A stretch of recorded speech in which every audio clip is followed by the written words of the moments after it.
We are back once again, only on it's After Hours, only on the After Hours YouTube channel, and we are very welcome to have here the sexy, the beautiful, the angelic face with the who has some naughty thoughts, some naughty places. I give you the rising star self.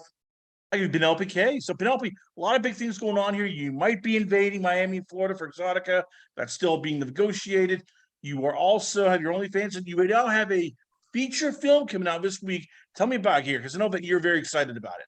I am honestly so excited. I just shot with Team Skeet.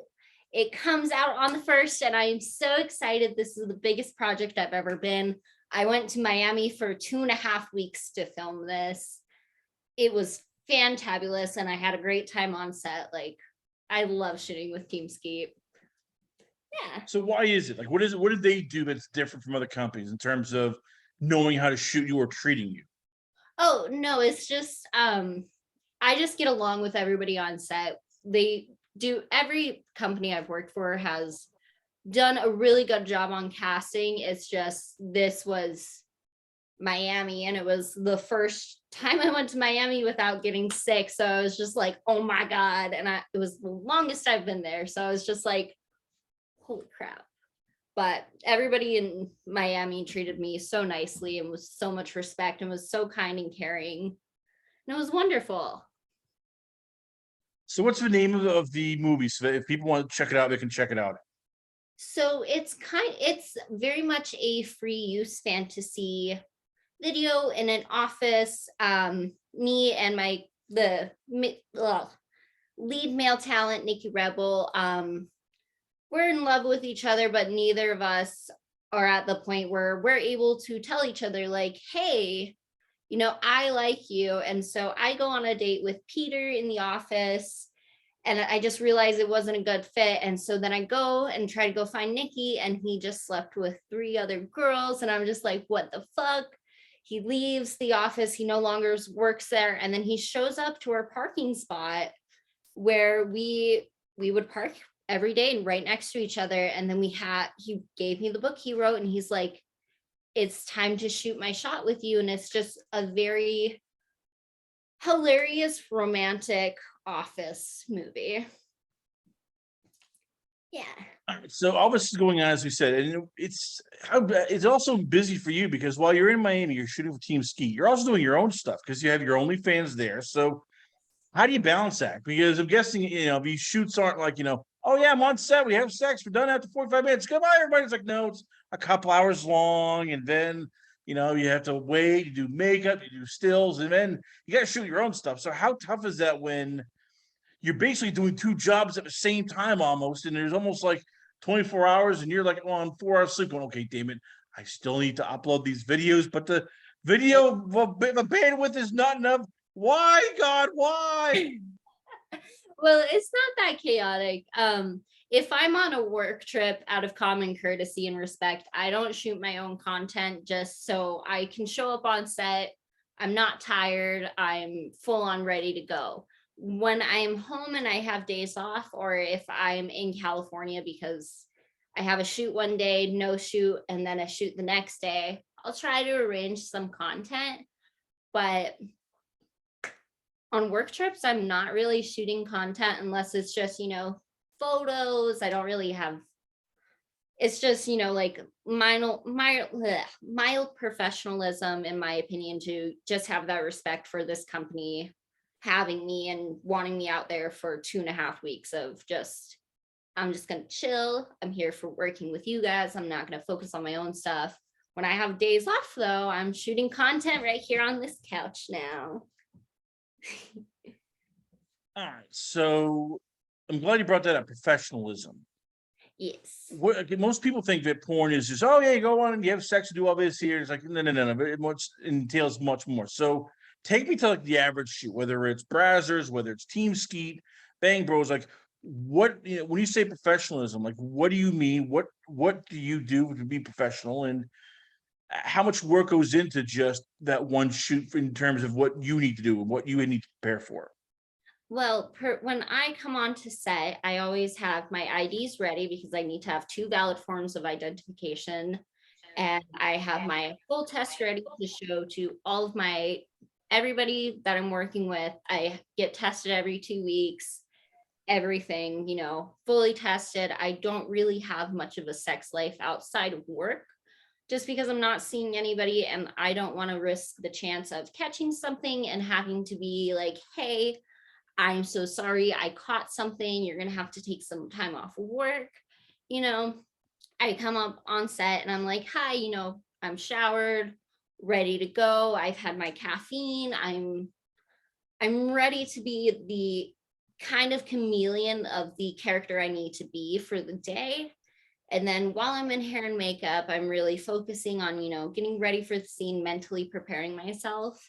And, it's a fun job. There's not a whole lot of necessary professionalism, but it's more like you just need to be kind, courteous, on time, getting tested and showing up and acting like you want to be there and having a great time and not causing problems on set. I gotta ask, when you're doing some of these shoots, Mhm. you're put in positions where it's like it's not regular sex. People think, oh, they're having sex. No, no, it's not regular sex. It's regular sex is you're lying down, you're comfortable. This is like put your head, your arms back here, your legs behind, your elbows your back. It's almost like it's like sex mixed in with yoga, mixed in with like almost gymnastics. And how often do you like in the middle of the shoot, you're going, okay, cramp. I can't feel my legs. I need help. I'm in pain. Actually not that much anymore. In the beginning of my career, I had a really hard time, especially in VR, being in doggy, going backwards and looking back. I have a little bit of a bad neck. So, but the wonderful thing is I can call a pause at any time and be like, hold on, I just need to my neck real quick, just stretch it out. But it's more of the like performance, honestly, like professional, like low key, almost like professional athlete level. So all this is going on, as you mentioned, and you have a Team Skeet movie once again coming out. You got to check it out. Penelope K. It's also and you're doing your OnlyFans here. Yeah. How'd you get involved in this in the first place? Like, what made, I guess, this young California, Latina girl decide, all right, I'm gonna hop on the bad foot, do a good thing, and decide to get into porn? I actually had a friend who got me into porn, Andy Rose. Me and her were hanging out all the time, and I was working right before COVID hit. I was working 3 jobs from Monday through Sunday, 6 a.m. till 6 p.m. And it was incredibly hard for me to take time off of work. And I was just working all the time. I was making, a good amount for being 19. But Andy was like, hey, I think you'll do great in this career. You'll have fun. You're going to be doing great. And the best part is, you're not going to be working Monday through Sunday. So you'll actually have time to do things and have your own life. And I was just like, holy shit, you're right. And that's how I got in. All right. How nervous were you on that first set? Because everybody says, oh, it's great. We're going to do this, we're going to do that. And then all of a sudden, it's like, oh, crap. This is professional. Here's all these cameras and there's lighting here. And I'm like, God, it's like a third little arm there. And holy crap. Mr. Pearson, my 5th grade English teacher's going to be watching this. I need some shots. Lots of shots. No, it was low-key so nerve-wracking. I'm in the hair and makeup chair. My first scene ever was with backstage casting couch. It was an anal. And I'm sitting there like shaking, getting my hair done, my makeup done. And I'm just like, oh my God, I've never had sex on camera. I'm nervous. What am I supposed to do? Am I supposed to, just like overreact to everything, make it like super, like, oh my God, and just like 24/7. And I was just like so nervous. And I'm like, where am I gonna look? It was like, as soon as I started rolling into it though, like I felt more comfortable. I had, my male talent was super super wonderful. I still hang out with him to this day, but it's just like he could tell I was nervous and he was like, "You're gonna be fine, you know, like I'm gonna be easy on your butt." And like it was super easy and wonderful after I just calmed down a little bit. So since then, you've been working a lot, and you do a lot of. You've worked for a lot of different companies. You're shooting a lot here.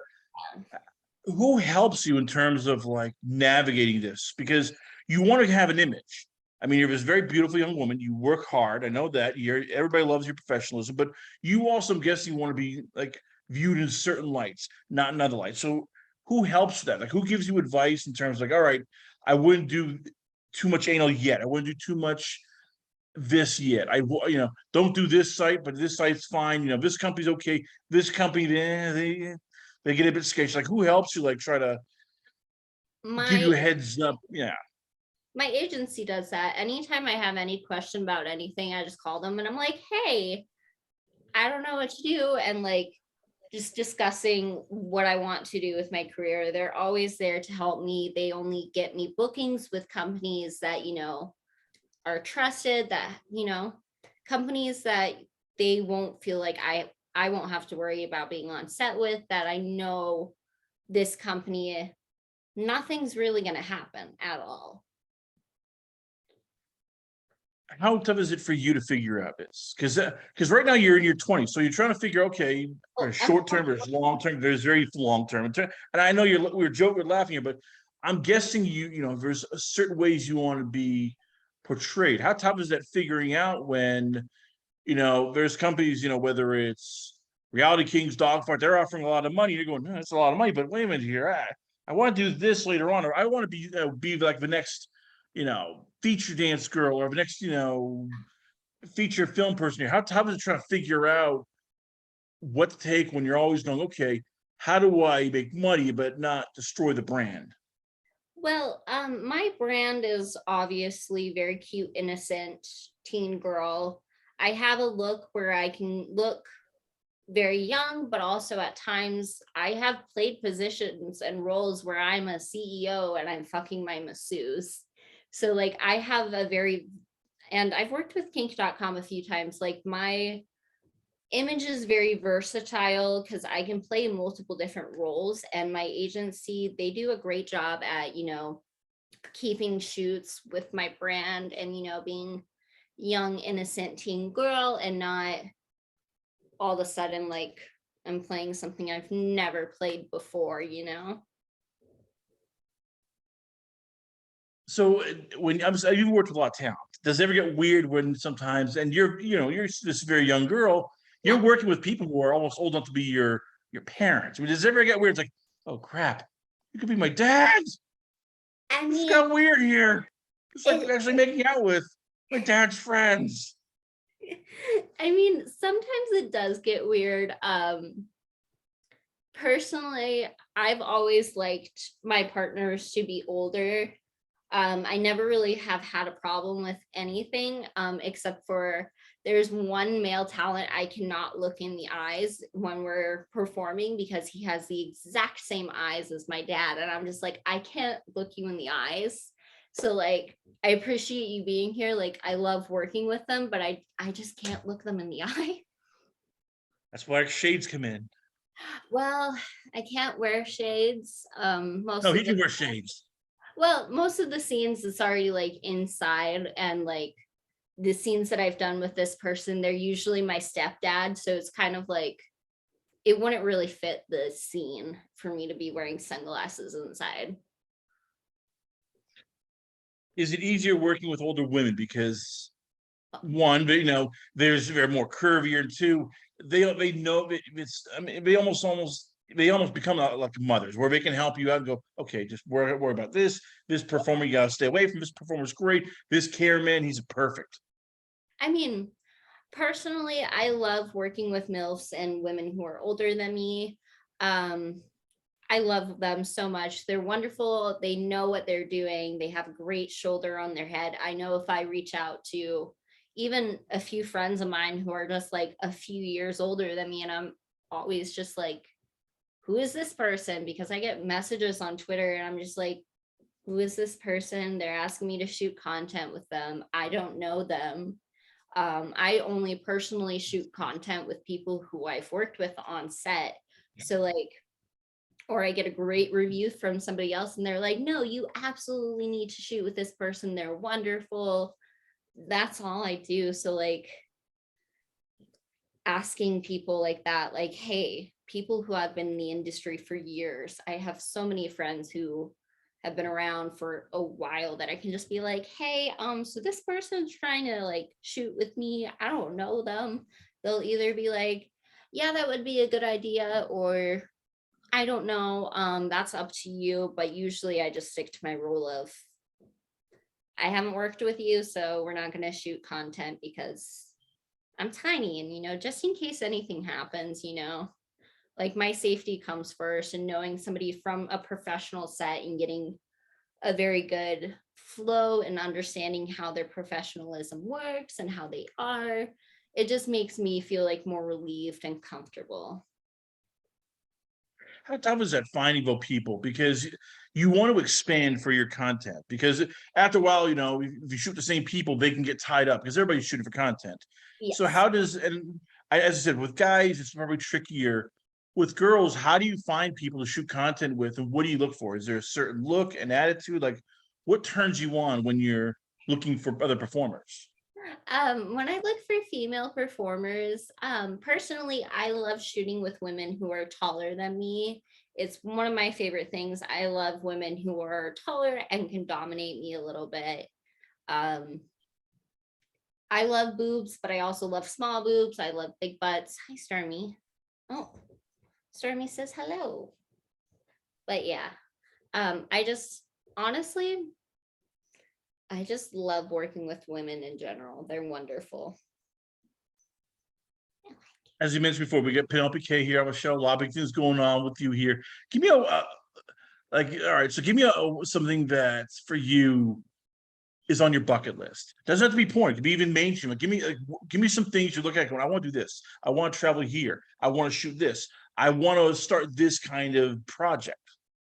Honestly, I really just want to be on like a regular TV show, even if I'm just like an extra for like 5 minutes and I only have one line. Like, I think that would be wonderful to be like, oh my God, I was on a regular TV show instead of, hi, Stormy, instead of being completely naked and fucking people, because, it's always way more interesting. So how do you go about doing that? Because as I said, you're in LA, you're in Miami at times, so there's always TV crews doing that. How do you branch out so that you can diversify? Well, actually, at the moment, I'm Vegas based, and usually my agent will be like, hey, this I've only had one actual chance so far to actually try to be on a regular TV show. I had to read a bunch of scripts and make a video of me reading the lines, and I haven't heard back from them yet, but my agency has been branching out to mainstream, entertainment, regular TV shows and movies. With all this going on, I forgot we got to talk about the big thing here for you. That's your OnlyFans. You shoot for that. That's your what we'll call your baby here. It How is. tough is that to do when, as you said, everything in now the big tech world, sometimes they'll shut you down. OnlyFans for going mainstream. Twitter has bipolar tendencies. Instagram seems to love shutting people down for the sake of shutting people down. How tough is it for you making sure there's a backup plan just in case? Oh crap, my OnlyFans is down, but I got many vids. Or oh crap, my Instagram's down, but I got Tumblr or something like that. I mean, how tough is it? Making sure you're ready for everything. Well, at the moment, I don't have any other platform except for OnlyFans. I have all of my videos saved at the moment, as well as all the paperwork and documentations for all of my personal content shoots. Slowly here soon, I do want to start branching out onto other platforms. But with my Instagram, I have my main Instagram, and then I have my backup Instagram. I have my Twitter. And, so far, everything's been good. I've been deleted off of Instagram 3 times, but we're still there, you know, we just have to be like super cautious about what we post. Like most of the time I'm scared to even post a picture of me in lingerie on a bed because that can be taken as sexual exploitation or whatever they want to call it. Can you please leave my computer alone, Stormy? Sorry about that.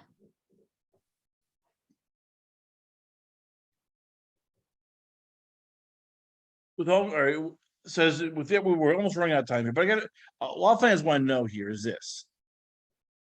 When you're doing these shoots here, we know, do you ever have moments where it's like you're just going, oh crap, this sucks. This girl doesn't know how to handle me, or oh crap, this guy's gonna toss me like a potato. No, I am not a teddy bear. Do not throw me around. This is not fun here. I bruise easily. I mean, how often does that happen where it's like you think it's gonna go great, it seems gonna be awesome, and all of a sudden it takes a detour the wrong way. It's like, oh crap. No, this just sucks worse than well over vacuum. I mean, I've only had a few scenes where I'm like, this video is personally, you know, I'm doing my best, but I'm just like, I personally don't think this is going to turn out to be a good scene, but you know, I do my best in the time, you know, I make the most out of it. I do everything I can. I've never had like somebody, I don't bruise easily, and personally, I love being thrown around. I'm like, you want to throw me on the bed? Please. You want to smack me in the face? Please. I love it. But in like if anything happens that I'm uncomfortable with, all I have to do is address and be like, no, not a fan, I'm not doing this. And if they're like, well, this is kind of what we want in the scene, I can leave. If something's going on that I'm not okay with, it needs to stop automatically. And so far I've never had a problem with any of that. And you know, even if it's a shitty scene, I do everything I can. I put a smile on my face. I'm here, you know, I'm going to make the best performance I can. And that's all I can do. So when are you gonna do BDSM? When are you gonna start like doing Dom? Because I know inside that little, nice, innocent girl versus like a Dom going, yeah, I want to slap somebody around here. I want to say, yes, who's your daddy? Bend over there. Let me just beat the hell out of you. There's that little part of it's like, I want to just hurt somebody, goddamn it. I want to be the one who just puts a smackdown on someone. Well, I don't want to hurt anybody, but like there is a part of me that really does want to be dominant. It slightly comes out a little bit in my girl scenes. I've noticed it's way easier for me to be dominant with women. But like I really want to start learning how to dom professionally, but also like I want to make sure I'm, you know, when I'm spanking somebody, I'm doing it appropriately. So, excuse me, I'm not hurting anybody, you know, nobody gets hurt, everything is safe, you know, because I would hate for somebody to, you know, work with me and then for them to get hurt and, you know, lose out on work. Leave my computer alone, Stormy. You know, like I would hate for that to happen. I would hate to be the reason why somebody got hurt, but like I love being the one who is getting be in BDSM. I love it. I want to start learning how to do it, but I just got to practice and learn for now. So before we let you go, can you give a teaser of what's to come on your OnlyFans? Because fans are excited, because you always, I guess, have like new stuff, new scenes. Is there anything on the works that you're going, I might tease this here. I might give you guys a little special. I might give you a little morsel, a taste. Is there anything new that you have planned for your OnlyFans? So far I'm in the process of working on making a threesome video with my best friend. We haven't decided who our male talent is going to be, or if it's just going to be an all 3-girl lesbian video. We have not decided yet. Basically, ladies, gentlemen in the porn industry, send your applications, hint, hint, nudge, nudge. And yes, casting couches are encouraged for this thing. But once again, ladies and gentlemen, we are proud to have here, along with her trusty pal. We give you a beautiful, a gorgeous, a lovely. I give you Penelope K. Penelope, before I let you go, so where can fans check you out at? Where is the Twitter page, Instagram, the OnlyFans? Like, where can fans check you out at? My Twitter is 420BBYK. My OnlyFans, I believe, is 420-BBYK. Everything's linked in my Twitter and my Instagram bio. My Instagram is Penelope KBBY, I think. Let me double check real quick because I've been deleted too many times, and that might be one of the No ones. worries. And once again, fans, while she's doing that, remember her Team Skeet video is dropping this weekend, July 1st through the 3rd. So you can check that out on teamskeet.com. Yes. My Instagram is Penelope_KBBY. Yeah. And everything is Penelope linked. K, ladies and gentlemen. Once again, always an honor, pleasure having you on the show. We come back. Stay tuned for more great action coming up here only on its After Hours, only on the After Hours YouTube channel.